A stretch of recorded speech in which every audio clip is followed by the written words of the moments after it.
সে আমেরিকার বানাঙ্কি হয়তো, কিন্তু সে সেজে বসে আছে। হাততালি দিন তার জন্য।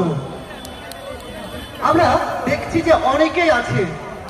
কোথাও দেখেছেন কি যে একটা ছোট্ট মেয়ে কখন থেকে মমি হয়ে শুয়ে আছে? আপনারা লক্ষ্য রেখেছেন?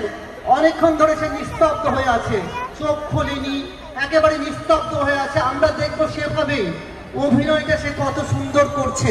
আমরা শুধু তার সাজসজ্জা দেখবো না, ও চুপচাপ এক জায়গায় অনেকক্ষণ ধরে পড়ে আছে। আর সব থেকে যে বিষয়ের সঙ্গে আমরা জড়িয়ে আছি, এই ছোট্ট মেয়েটা লিখেছে বর্তমান যুগে লেখাপড়া লাটের খেয়েছে। ওকে একটু উঠে দাঁড়াতে বলছি। আমি জাজমেন্টকে অনুরোধ করব, ঠিক মাঠের উত্তর দিকে জলপরি জলের উপরে আছে।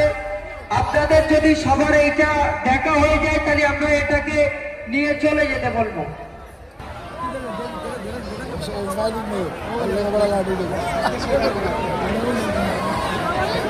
জলপরি